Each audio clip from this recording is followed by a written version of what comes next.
Dios les ha ordenado a sus ángeles que nos cuiden, que nos cuiden. Tú que vives al amparo del Altísimo y descansas a la sombra del Todopoderoso, dile al Señor: tú eres mi refugio y fortaleza. Tú eres mi Dios y en ti confío. Dios les ha ordenado a sus ángeles que nos cuiden, que nos cuiden. Él te librará de la red del cazador y de la peste funesta. Te cubrirá con sus alas y te refugiarás bajo sus plumas. Dios les ha ordenado a sus ángeles que nos cuiden, que nos cuiden. No te sucederá desgracia alguna, ninguna calamidad caerá sobre tu casa, pues el Señor ha dado a sus ángeles la orden de protegerte a donde quiera que vayas. Dios les ha ordenado a sus ángeles que nos cuiden, que nos cuiden.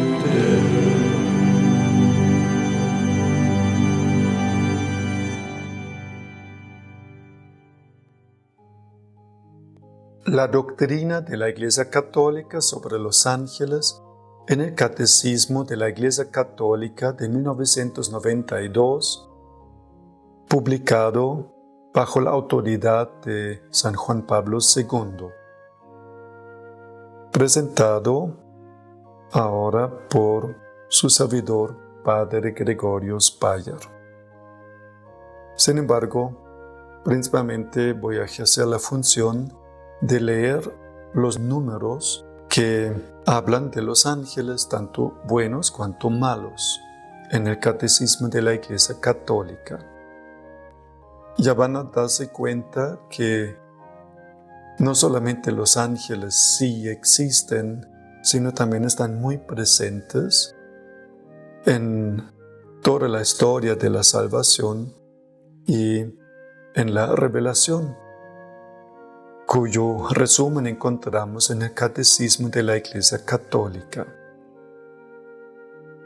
Si alguien afirma que los ángeles no existen o que los demonios son una personificación de lo malo que hay dentro de nosotros, simplemente desconoce la doctrina de la Iglesia Católica. Son demasiados los números que hablan de los ángeles como seres personales, tanto de los buenos cuanto de los malos. Los ángeles, criaturas de Dios. Cuando decimos, los ángeles están en el cielo, Dios está en el cielo con los ángeles, ¿a qué nos referimos aquí? Busquemos qué dice el Catecismo sobre la expresión el cielo.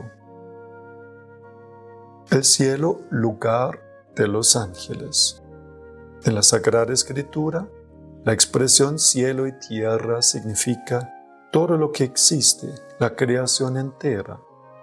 Indica también el vínculo que en el interior de la creación a la vez une y distingue cielo y tierra. El cielo o los cielos puede designar el firmamento, este azul arriba de nuestras cabezas.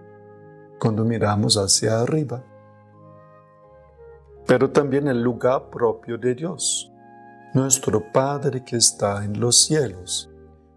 Cuando rezamos, Padre nuestro que estás en el cielo. Y por consiguiente también el cielo, que es la gloria escatológica. Cuando decimos, yo quiero ir al cielo, o sea, yo quiero ir a este lugar, a este estado de descanso, de felicidad, junto a Dios, donde están los santos y los santos ángeles contemplando a Dios cara a cara. Finalmente, la palabra cielo indica el lugar de las criaturas espirituales, los ángeles, que rodean a Dios. Lugar en sentido análogo, porque los ángeles no ocupan espacio, son seres espirituales. Pero así como las cosas materiales están en su sitio, así los ángeles, en analogía, están en el cielo.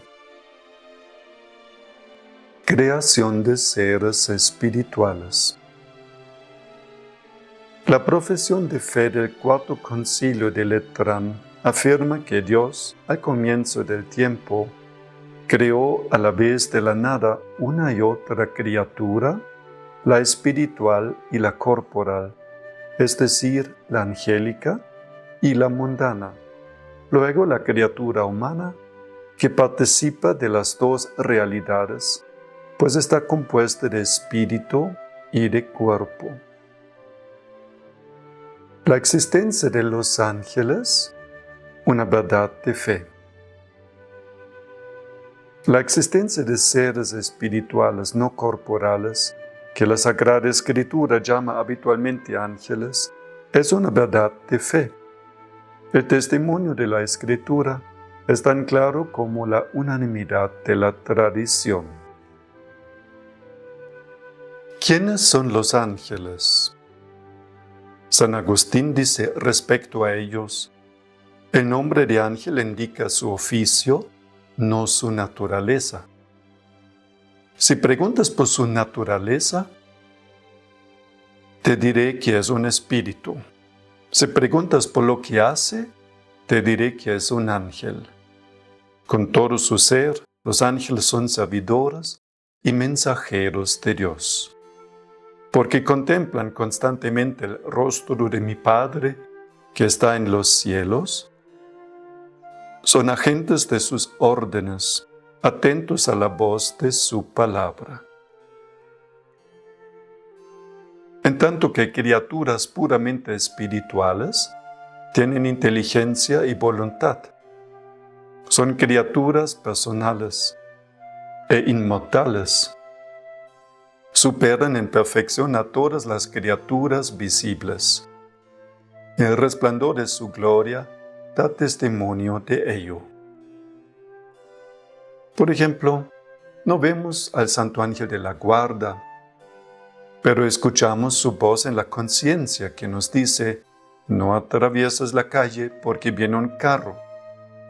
O el conductor sabe frenar poco antes de llegar al lugar donde el niño estuvo buscando su pelota en la calle. El hombre está compuesto de alma y cuerpo.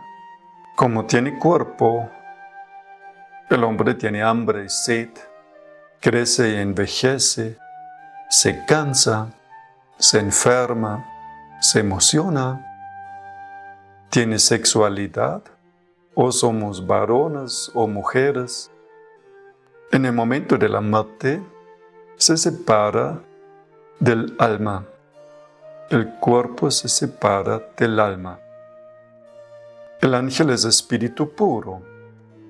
Como no tiene nada de cuerpo, solamente inteligencia y libre albedrío, por eso tampoco tiene hambre y sed. No crece ni envejece, no se cansa, no se enferma, no se emociona, no tiene sexualidad ni tentaciones sexuales, no engendra angelitos. El ángel es inmortal. Se asume un cuerpo para una aparición al separarse de Él, no se muere. En cambio, cuando tú te separas por mucho tiempo de tu cuerpo, te mueres. Los hombres somos personas porque poseemos inteligencia y libre albedrío. Los animales no son personas porque siguen sus instintos. Los ángeles también son personas. Veamos ahora la relación de los ángeles con Cristo. Los ángeles no pueden entrever la relación personal del Hijo hacia el Padre. Podemos invocar a Dios como Padre, porque Él nos ha sido revelado por su Hijo hecho hombre, y su Espíritu nos lo hace conocer. Lo que el hombre no puede concebir, ni los poderes angélicos entrever, es decir, la relación personal del Hijo hacia el Padre, y aquí que el Espíritu del Hijo nos hace participar de esa relación a quienes creemos que Jesús es el Cristo y que hemos nacido de Dios. Cristo es el centro del mundo de los ángeles. Los ángeles le pertenecen. Cuando el Hijo del Hombre venga en su gloria acompañado de todos sus ángeles, le pertenecen porque fueron creados por y para Él. Porque en Él fueron creadas todas las cosas, en los cielos y en la tierra, las visibles y las invisibles, los tronos, las dominaciones, los principados, las potestades. Todo fue creado por Él y para Él. Le pertenecen más aún porque los ha hecho mensajeros de su designio de salvación. Es que no son todos ellos espíritus servidores con la misión de asistir a los que han de heredar la salvación.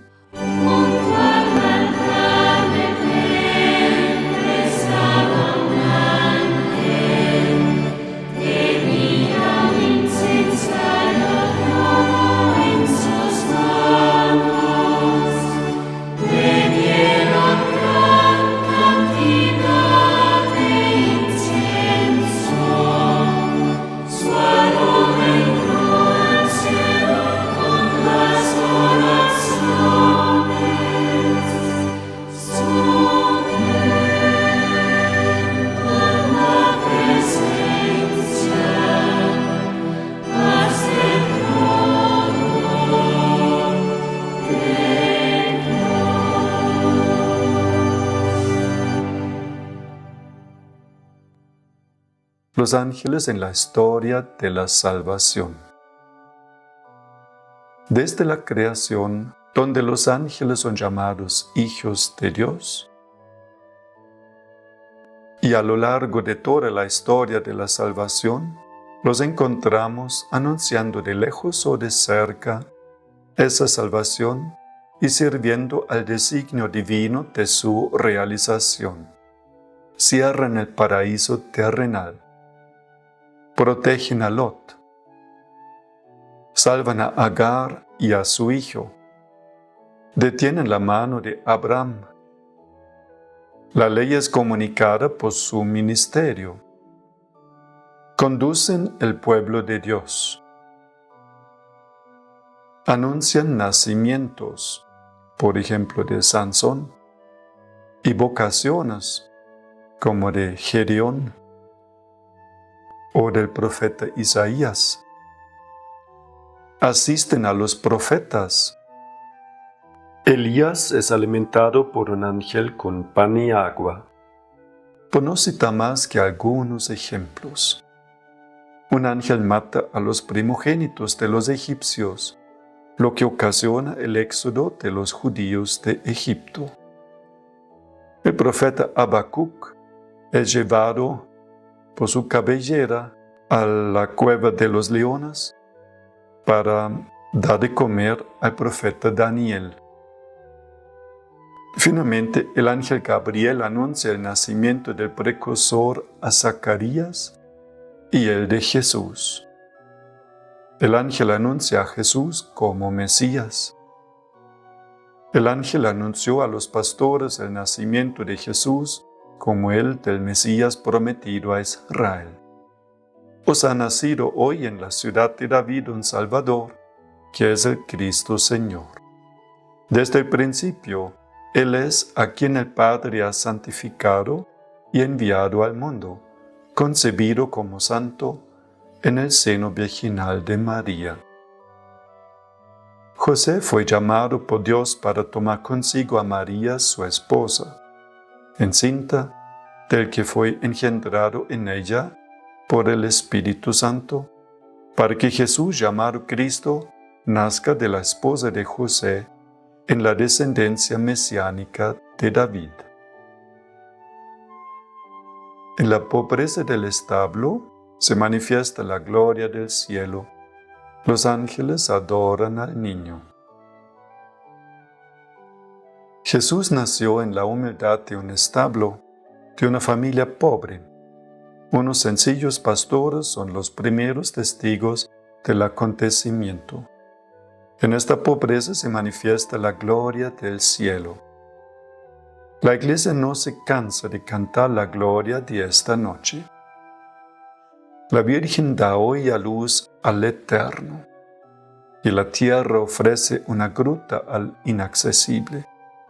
Los ángeles y los pastores le alaban, y los magos avanzan con la estrella, porque tú has nacido para nosotros, niño pequeño, Dios eterno.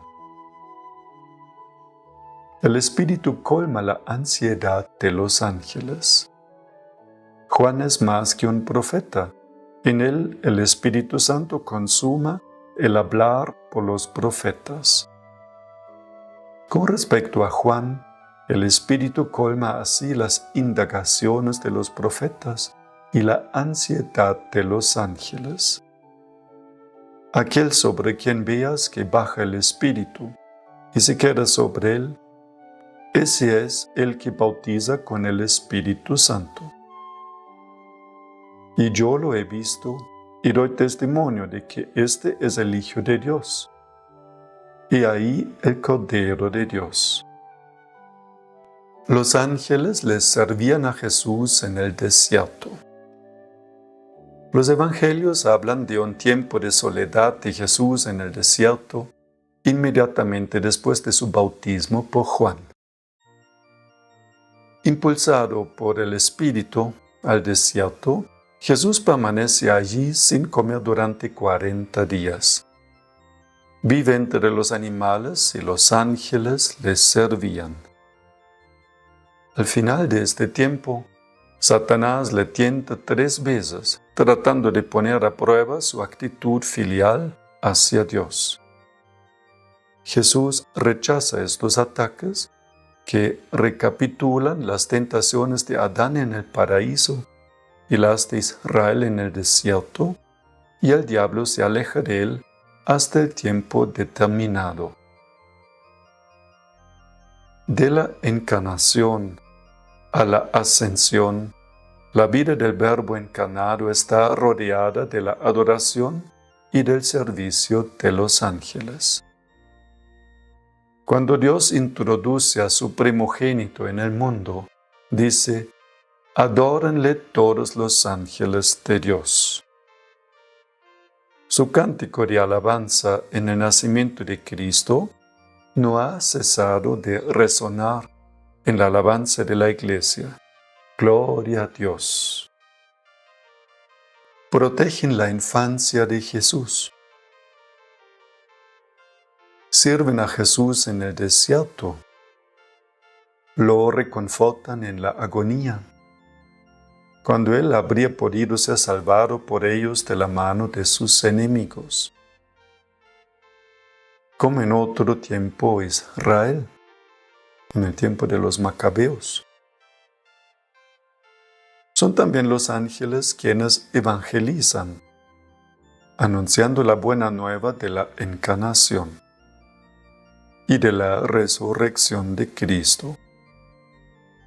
Con ocasión de la segunda venida de Cristo, anunciada por los ángeles, Estos estarán presentes al servicio del juicio del Señor. Cuando venga el Hijo del Hombre en su gloria y acompañado de todos los ángeles, se sentará entonces en el trono de su gloria.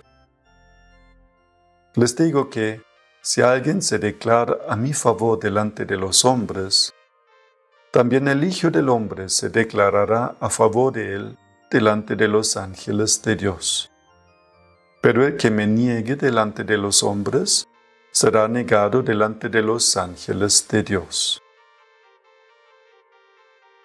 El Señor viene con todos sus ángeles. Los tres estados de la Iglesia. Hasta que el Señor venga en su esplendor con todos sus ángeles, y destruida la muerte, tenga sometido todo, sus discípulos, unos peregrinan en la tierra, otros ya difuntos, se purifican, mientras otros están glorificados, contemplando claramente a Dios mismo, uno y trino, tal cual es. Todos, sin embargo, aunque en grado y modo diversos, participamos en el mismo amor a Dios y al prójimo y cantamos un mismo himno de alabanza a nuestro Dios. En efecto, todos los de Cristo que tienen su espíritu forman una misma iglesia y están unidos entre sí en él. Jesús bajará a la orden dada por la voz de un arcángel. ¿Cuándo? Sin duda, en el último día, al fin del mundo. En efecto, la resurrección de los muertos está íntimamente asociada a la parucía de Cristo. El Señor mismo, a la orden dada por la voz de un arcángel y por la trompeta de Dios, bajará del cielo, y los que murieron en Cristo resucitarán en primer lugar. Los ángeles enviados para recoger a todos los autores de iniquidad. Jesús habla con frecuencia de la Gehenna y del fuego que nunca se apaga, reservado a los que hasta el fin de su vida rehúsan creer y convertirse, y donde se puede perder a la vez el alma y el cuerpo. Jesús anuncia en términos graves que enviará a sus ángeles que recogerán a todos los autores de iniquidad y los arrojarán al horno ardiendo y que pronunciará la condenación. Alejaos de mí, malditos al fuego eterno. Cristo vendrá en su gloria acompañado de todos sus ángeles. La resurrección de todos los muertos, de los justos y de los pecadores, precederá al juicio final. Esta será la hora en que todos los que estén en los sepulcros oirán su voz, y los que hayan hecho el bien resucitarán para la vida, y los que hayan hecho el mal para la condenación. Entonces Cristo vendrá en su gloria, acompañado de todos sus ángeles. Serán congregadas delante de él todas las naciones, y él separará a los unos de los otros, como el pastor separa las ovejas de las cabras. Pondrá las ovejas a su derecha y las cabras a su izquierda. E irán estos a un castigo eterno, y los justos a una vida eterna.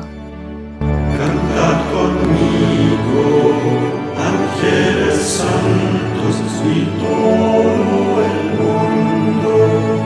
Gloria al Señor, aleluya. Gloria al Señor, aleluya.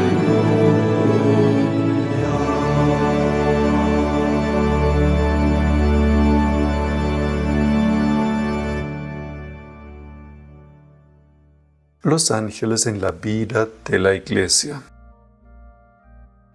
De aquí que toda la vida de la Iglesia se beneficie de la ayuda misteriosa y poderosa de los ángeles.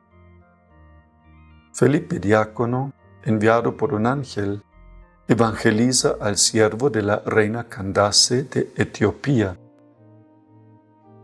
Estos son citas que en el catecismo apenas se encuentran abreviadas y aquí desplegamos para ver la riqueza de textos que son citados en el catecismo. Otro capítulo de los Hechos de los Apóstoles es el número 10, donde se habla de Cornelio y San Pedro que tienen visiones. Capítulo 12, la liberación de San Pedro de la cárcel. 27, un ángel avisa a San Pablo que se encuentra preso, que él debe dar testimonio de Cristo en Roma ante el César. En su liturgia, la Iglesia se une a los ángeles para adorar al Dios 3 veces santo. Invoca su asistencia. Así al paraíso te lleven los ángeles, de la liturgia de difuntos. O también en el himno querubínico de la liturgia bizantina. Y celebra más particularmente la memoria de ciertos ángeles. San Miguel, el 29 de septiembre, juntamente con los otros arcángeles. San Gabriel, en el misal de 1963 se celebraba el 24 de marzo. San Rafael, antiguamente el 24 de octubre. Los ángeles custodios, el 2 de octubre. Desde su comienzo, no desprecien a ninguno de estos pequeños, pues les digo que en el cielo los ángeles de ellos están mirando siempre el rostro de mi Padre Celestial. Esta es la cita de San Mateo que aquí se encuentra. Desde su comienzo a la muerte, la vida humana está rodeada de su custodia. Y aquí se cita el Salmo 34 y después 91. No te sobrevendrá ningún mal, ni la enfermedad llegará a tu casa. Pues Él mandará que sus ángeles te cuiden por donde quiera que vayas. Te levantarán con sus manos para que no tropieces con piedra alguna.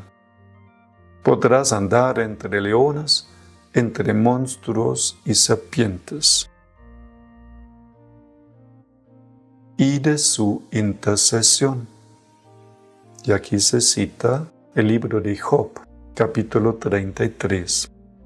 Pero si hay cerca de él un ángel, uno entre 1000 que hable en su favor y dé testimonio de su rectitud, que le tenga compasión y diga a Dios, líbralo de la muerte, pues he encontrado su rescate. Entonces su cuerpo recobrará la salud y volverá a ser como en su juventud. Es una cita bíblica que prueba que los ángeles interceden por nosotros. Otra es el libro de Zacarías, primer capítulo. El ángel del Señor dijo, Señor Todopoderoso, hace ya 70 años que estás enojado con Jerusalén y con las ciudades de Judá. ¿Cuánto tiempo habrá de pasar aún antes de que vuelvas a tenerles compasión? Y finalmente, el capítulo 12, cuando San Rafael se despidió y les explicó algunas cosas. Mientras tú y Sara oraban, yo presentaba sus oraciones ante la presencia gloriosa del Señor, para que Él las tuviera en cuenta.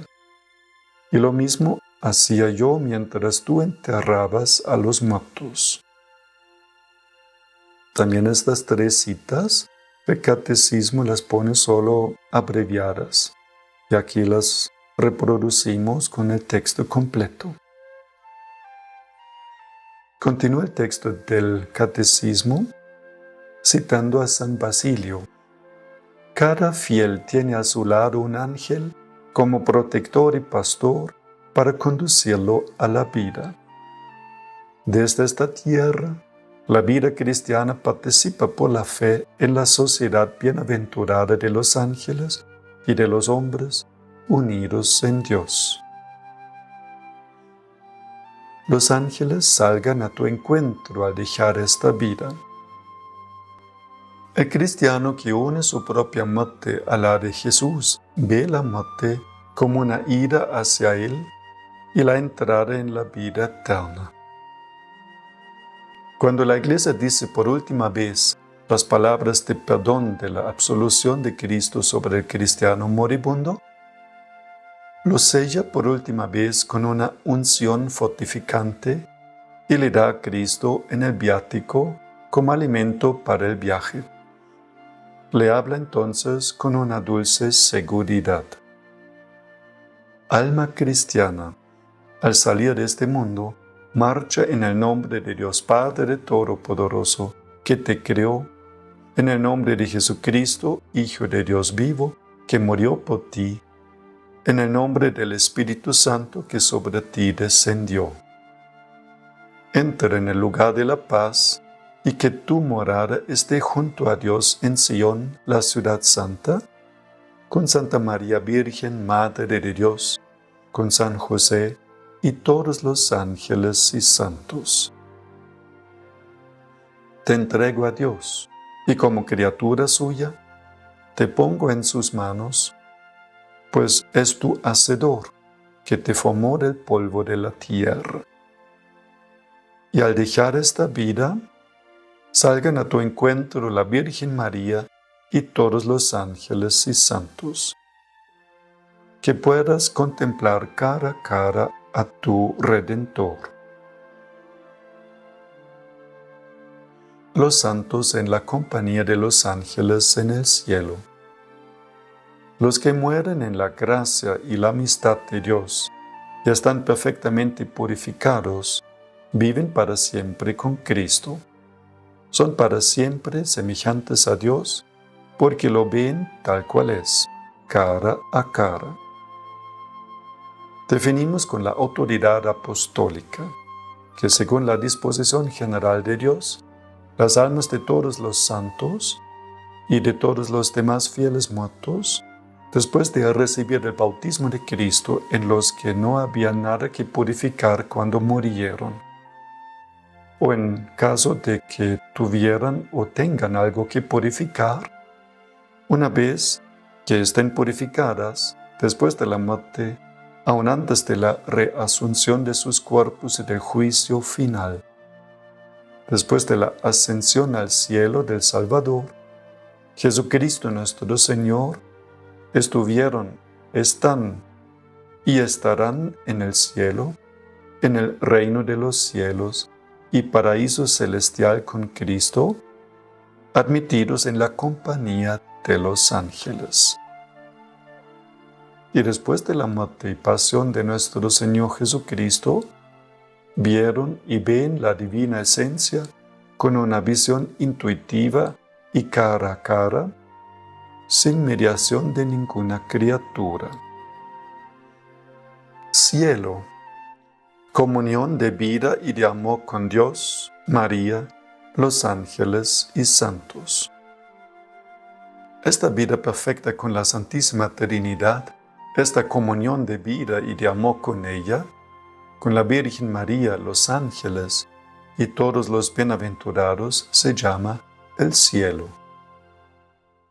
El cielo es el fin último y la realización de las aspiraciones más profundas del hombre, el estado supremo y definitivo de dicha. Participación de los santos juntamente con los santos ángeles en el gobierno divino, intercesión por nosotros y ayuda a nuestra debilidad.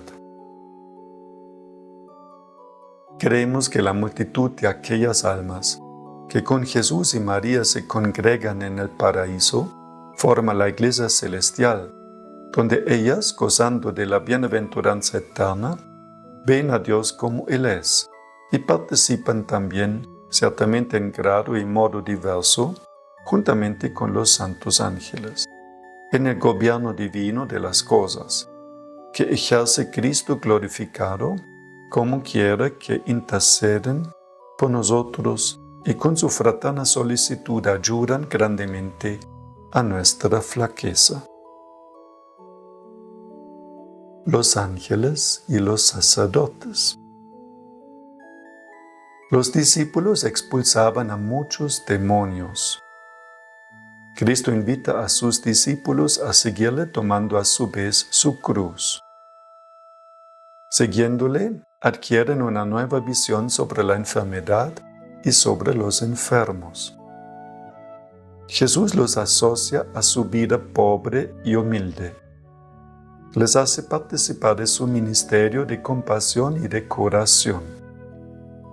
Y yéndose de allí, predicaron que se convirtieran.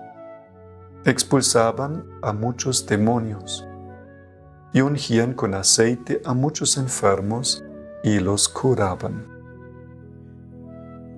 El sacerdote se sitúa junto a los ángeles, glorifica con los arcángeles. Ante la grandeza de la gracia y del oficio sacerdotales, los santos doctores sintieron la urgente llamada a la conversión con el fin de corresponder mediante toda su vida a aquel de quien el sacramento los constituye ministros. Así San Gregorio Nacianceno, siendo joven sacerdote, exclama: es preciso comenzar por purificarse antes de purificar a los otros. Es preciso ser instruido para poder instruir. Es preciso ser luz para iluminar. Acercarse a Dios para acercarle a los demás. Ser santificado para santificar. Conducir de la mano y aconsejar con inteligencia. Sé de quién somos ministros, dónde nos encontramos y a dónde nos dirigimos. Conozco la altura de Dios y la flaqueza del hombre, pero también su fuerza. Por tanto, ¿quién es el sacerdote? Es el defensor de la verdad. Se sitúa junto a los ángeles, glorifica con los arcángeles. Hace subir sobre el altar de lo alto las víctimas de los sacrificios. Comparte el sacerdocio de Cristo. Restaura la criatura. Restablece en ella la imagen de Dios. La recrea para el mundo de lo alto y para decir lo más grande que hay en él, es divinizado y diviniza. El santo cura de Ars dice: el sacerdote continúa la obra de redención en la tierra. Si se comprendiese bien al sacerdote en la tierra, se moriría no de pavor sino de amor. El sacerdocio es el amor del corazón de Jesús. Los sacerdotes han recibido un poder que ni los ángeles ni los arcángeles tienen. La catequesis se esforzará por avivar y nutrir en los fieles la fe en la grandeza incomparable del don que Cristo resucitado ha hecho a su Iglesia. La misión y el poder de perdonar verdaderamente los pecados por medio del ministerio de los apóstoles y de sus sucesores. El Señor quiere que sus discípulos tengan un poder inmenso. Quiere que sus pobres servidores cumplan en su nombre todo lo que había hecho cuando estaba en la tierra. Así dice San Ambrosio. Los sacerdotes han recibido un poder que Dios no ha dado ni a los ángeles ni a los arcángeles. Dios sanciona allá arriba todo lo que los sacerdotes hagan aquí abajo. Así afirma San Juan Crisóstomo. Si en la Iglesia no hubiera remisión de los pecados, no habría ninguna esperanza, ninguna expectativa de una vida eterna y de una liberación eterna. Demos gracias a Dios que ha dado a la Iglesia semejante don. El ángel anuncia la revelación de la misericordia de Dios con los pecadores en Jesucristo. El Evangelio es la revelación en Jesucristo de la misericordia de Dios con los pecadores. El ángel anuncia a José: tú le pondrás por nombre Jesús, porque él salvará a su pueblo de sus pecados. Y en la institución de la Eucaristía, sacramento de la redención, Jesús dice: esta es mi sangre de la alianza, que va a ser derramada por muchos para remisión de los pecados. La justificación supera a la creación de los ángeles. La justificación es la obra más excelente del amor de Dios, manifestado en Cristo Jesús y concedido por el Espíritu Santo. San Agustín afirma que la justificación del impío es una obra más grande que la creación del cielo y de la tierra, porque el cielo y la tierra pasarán, mientras la salvación y la justificación de los elegidos permanecerán. Dice incluso que la justificación de los pecadores supera la creación de los ángeles en la justicia, porque manifiesta una misericordia mayor. La Eucaristía, pan de los ángeles. Comunión, porque por este sacramento nos unimos a Cristo, que nos hace partícipes de su cuerpo y de su sangre, para formar un solo cuerpo. Se la llama también las cosas santas. Es el sentido primero de la comunión de los santos, de que habla el símbolo de los apóstoles, pan de los ángeles, pan del cielo, medicina de inmortalidad, viático. Alabanza.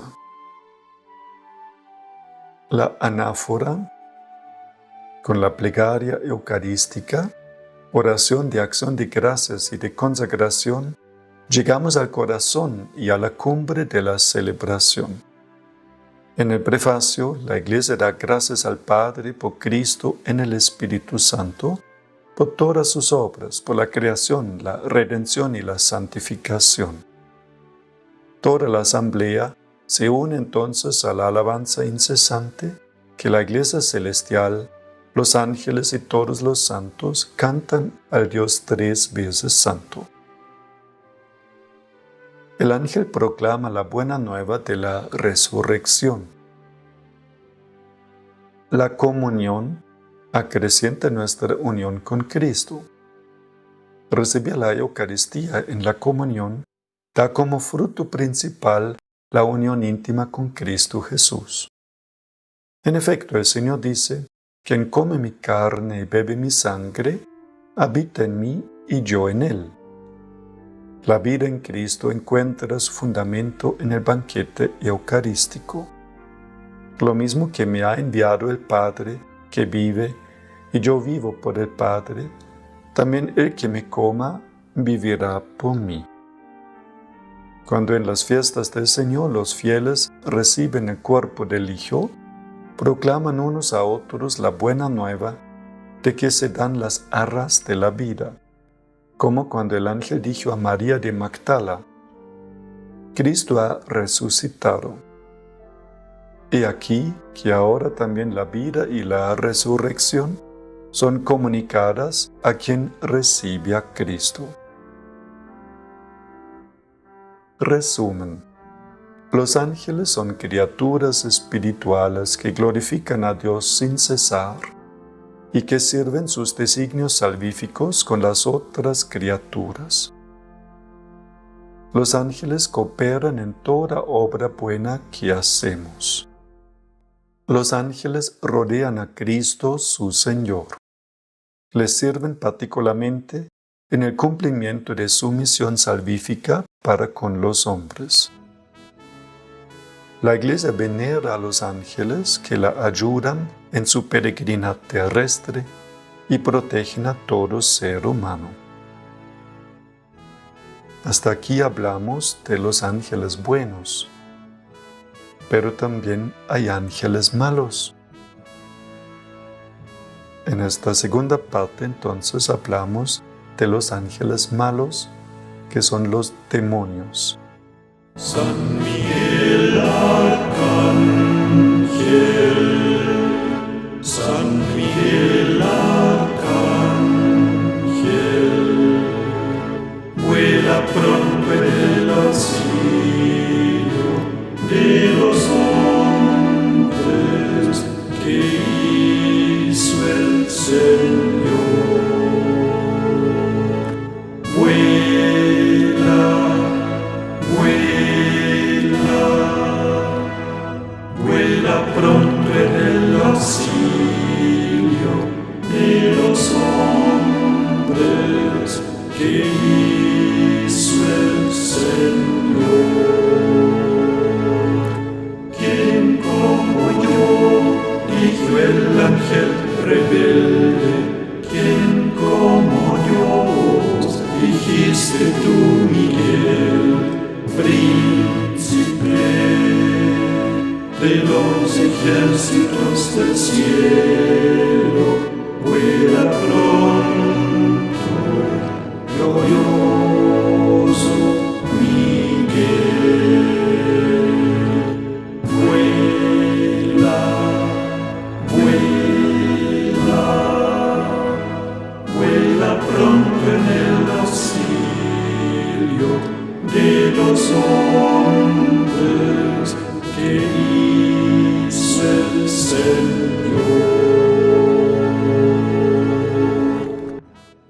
Los ángeles, criaturas inteligentes y libres.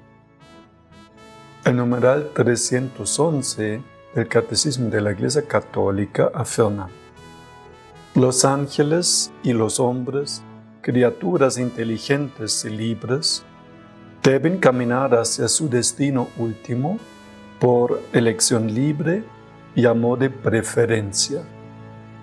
Por ello pueden desviarse.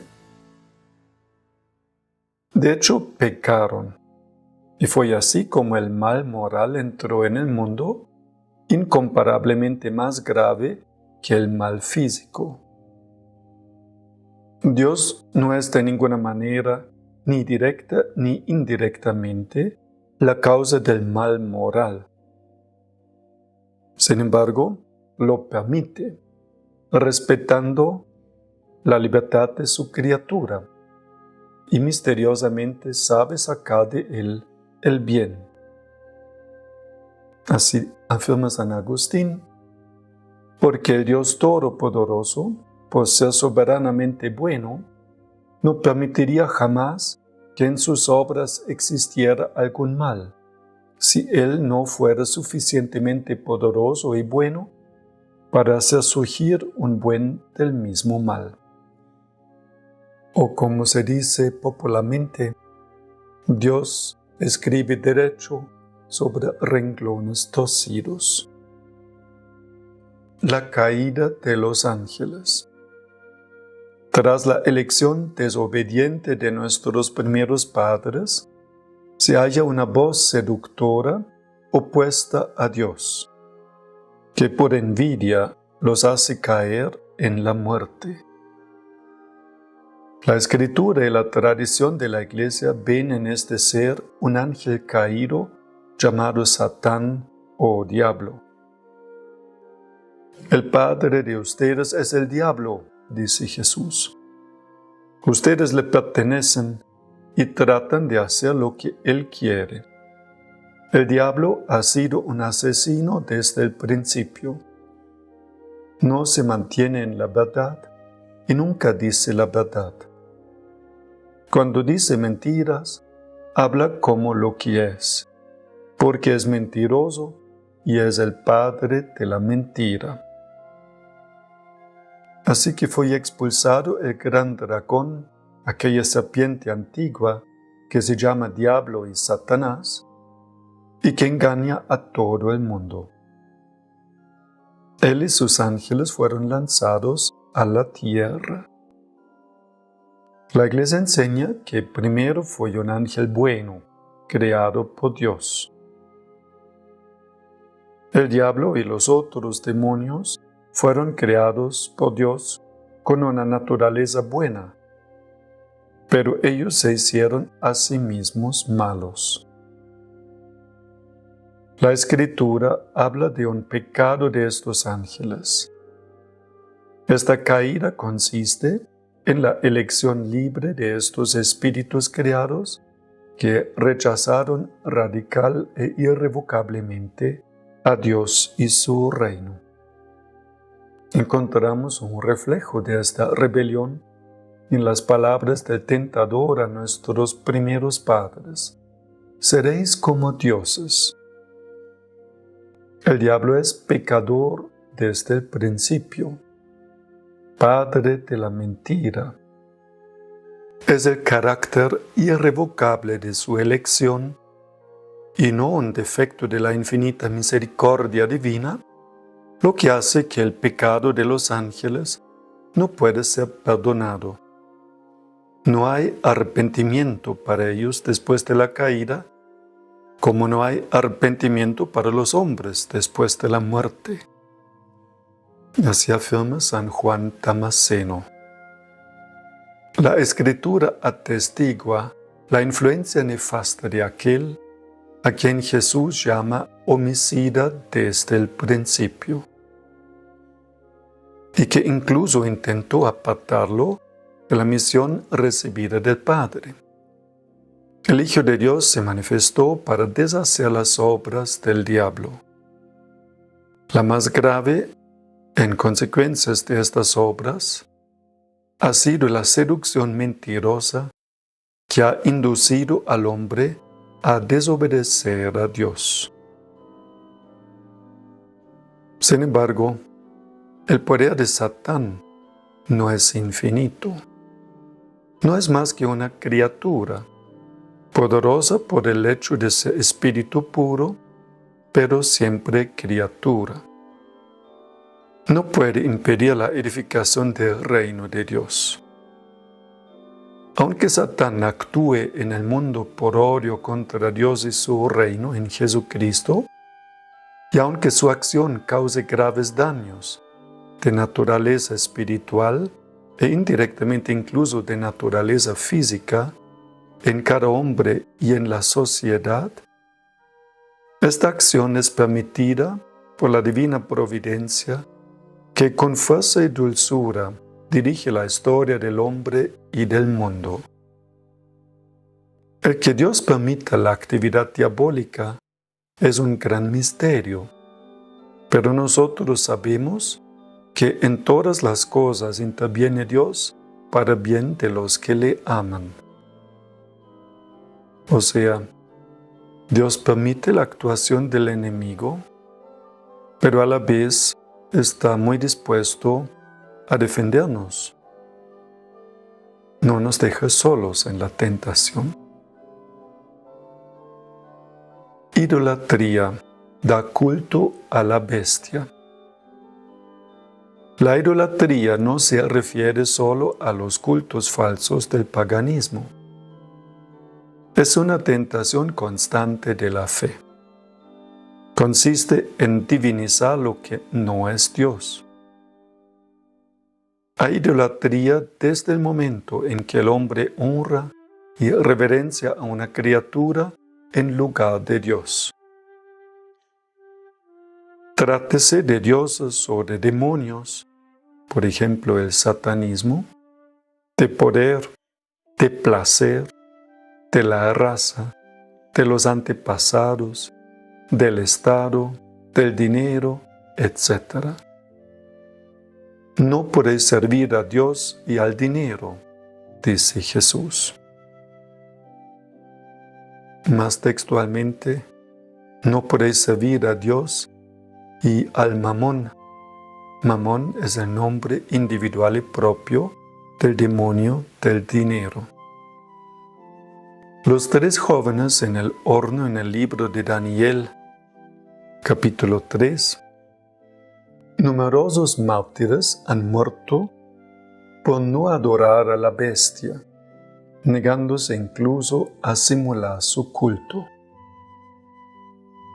La idolatría rechaza el único señorío de Dios.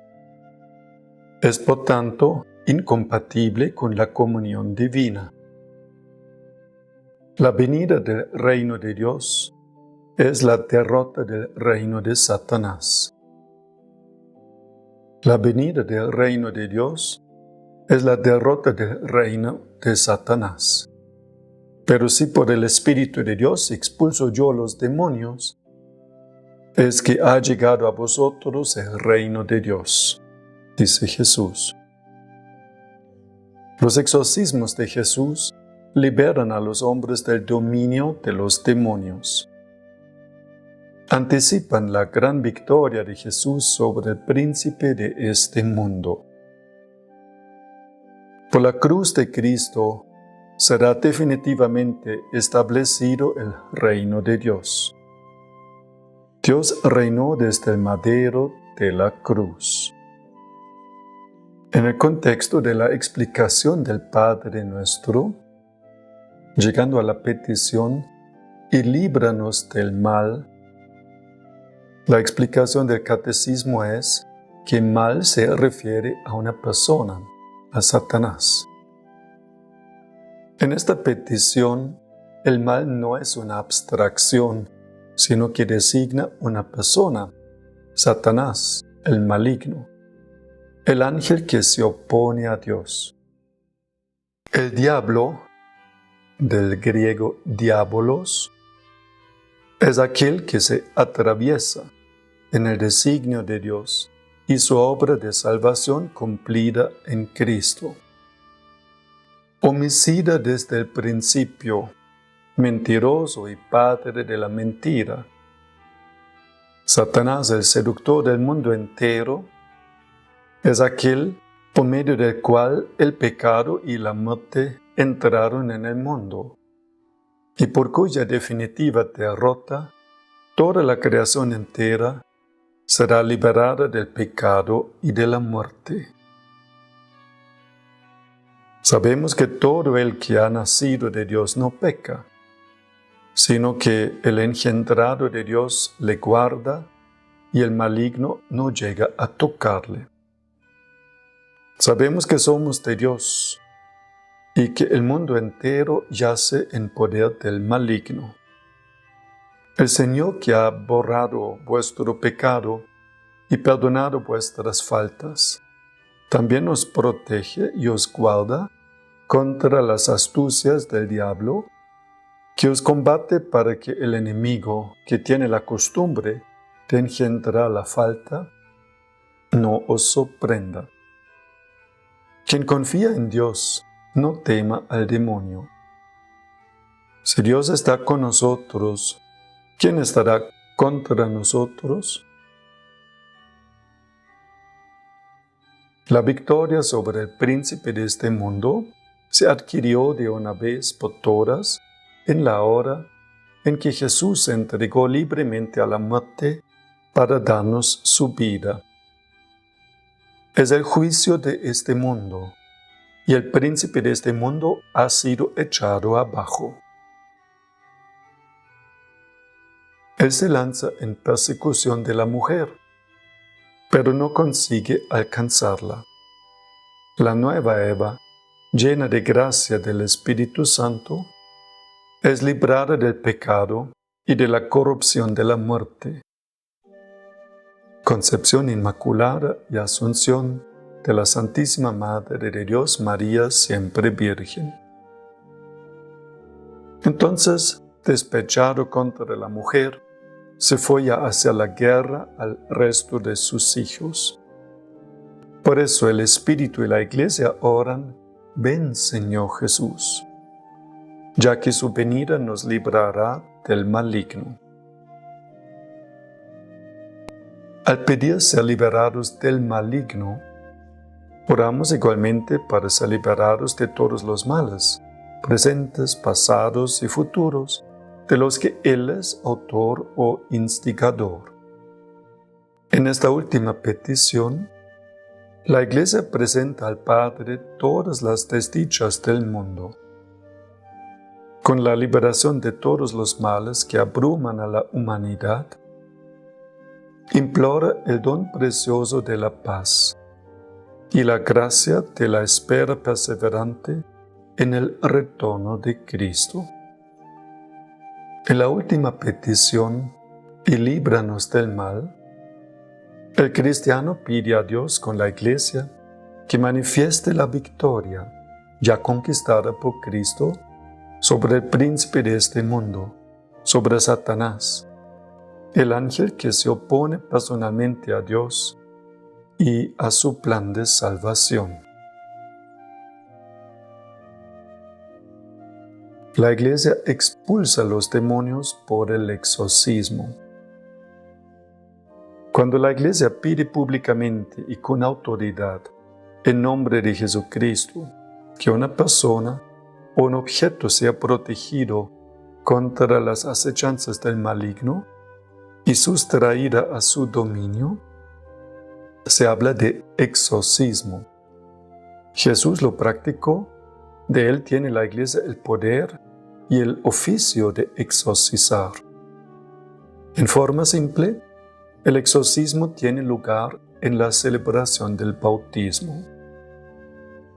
El exorcismo solemne solo puede ser practicado por un sacerdote y con el permiso del obispo. En estos casos es preciso proceder con prudencia, observando estrictamente las reglas establecidas por la Iglesia. El exorcismo intenta expulsar a los demonios o liberar del dominio demoníaco gracias a la autoridad espiritual que Jesús ha confiado a su Iglesia. Muy distinto es el caso de las enfermedades, sobre todo psíquicas, cuyo cuidado pertenece a la ciencia médica. Por tanto, es importante asegurarse, antes de celebrar el exorcismo, de que se trata de una presencia del maligno y no de una enfermedad. Porque, como dice la Iglesia en otro texto, si alguien sufre de enfermedad mental y se le practica un exorcismo, puede quedar peor todavía porque se puede impresionar mucho. Sin embargo, los que lidian con enfermos mentales no pocas veces se dan cuenta que ahí también se puede notar una actividad del demonio, que están peores justamente por la influencia del demonio. La caída de los ángeles y el pecado del hombre permitidos por Dios. El mundo fue creado en orden a la Iglesia, decían los cristianos de los primeros tiempos. Dios creó el mundo en orden a la comunión en su vida divina, comunión que se realiza mediante la convocación de los hombres en Cristo, y esta convocación es la Iglesia. Del término griego eclesia, convocación o asamblea. La Iglesia es la finalidad de todas las cosas, e incluso las vicisitudes dolorosas como la caída de los ángeles y el pecado del hombre no fueron permitidas por Dios más que como ocasión y medio de desplegar toda la fuerza de su brazo, toda la medida del amor que quería dar al mundo. Así como la voluntad de Dios es un acto y se llama mundo, así su intención es la salvación de los hombres y se llama iglesia.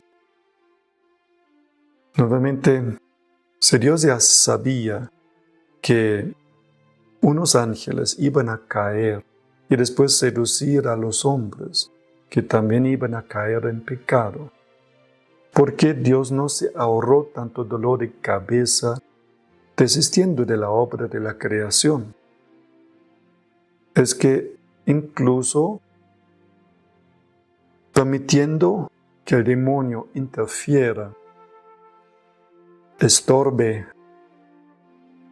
Dios no pierde el control de todo lo que pasa en el mundo. Si Dios permite la acción del demonio, es porque hasta de lo malo que Él va a hacer, Él es suficientemente poderoso para sacar algún bien. Como escuchamos en el himno, que es una alabanza a la luz, al principio de la vigilia pascual. Ahí se dice, oh feliz culpa de Adán. Oh feliz culpa de Adán. ¿Qué había de feliz en eso? El demonio nos embarró y desde entonces estamos infelices. Pero el tema es que si el demonio no pudiera seducir a los hombres o no lo hiciera, Dios nunca hubiera revelado de esta manera la grandeza de su misericordia y su amor. Habría faltado la oportunidad para Dios para poder revelar esta su característica de la misericordia, del amor. O sea, más breve, hasta de lo malo Dios puede sacar algún bien. Dios escribe derecho sobre renglones torcidos. En el resumen, el catecismo periódicamente hace resúmenes de capítulos. En el numeral 413 leemos: no fue Dios quien hizo la muerte, ni se recrea en la destrucción de los vivientes. Por envidia del diablo entró la muerte en el mundo. Satán o el diablo y los otros demonios son ángeles caídos por haber rechazado libremente servir a Dios y su designio. Su opción contra Dios es definitiva. Intentan asociar al hombre en su rebelión contra Dios. Por tanto, si el catecismo en 2 numerales insiste en que la opción que el demonio tomó en contra de Dios es definitiva, no hace sentido, como algunas personas predican, que hay que rezar por la conversión de los demonios para que ellos regresen a la casa del Padre. Es falsa esta suposición. Para los demonios ya no hay salvación. Ni al fin del mundo Dios le va a dar oportunidad de querer regresar a la casa del Padre. El defecto no está en la voluntad salvífica de Dios. Dios quiere salvar a todos los hombres. El defecto está en la voluntad del ángel que en su orgullo se opone a Dios, a la voluntad de Dios, y lo hace con toda la fuerza de su voluntad. Nosotros muchas veces tomamos decisiones, luego nos arrepentimos porque no sabíamos todo lo que la decisión implicaría. Alguien se casa, promete fidelidad hasta que la muerte los separe y hasta ahí camina bien. Pero luego la suegra entra cada vez más en el matrimonio o entonces lo que se podía ver antes, que este señor sería mujeriego, con el tiempo se manifiesta cada vez más. Antes no se pudo ver esto tan claramente, pero poco a poco esto se manifiesta más y más. Entonces nos arrepentimos de la decisión que tomamos y quisiéramos echarnos para atrás. Esto no le pasa a un ángel. Es demasiado inteligente. Nosotros tomamos decisiones mal tomadas muchas veces por ignorancia. No sabíamos mejor lo que nos esperaba. El demonio es súper inteligente. Él sabía lo que implicaría su decisión. Los demonios intentan asociar al hombre en su rebelión contra Dios. Constituido por Dios en la justicia, el hombre, sin embargo, persuadido por el maligno, abusó de su libertad desde el comienzo de la historia, levantándose contra Dios e intentando alcanzar su propio fin al margen de Dios.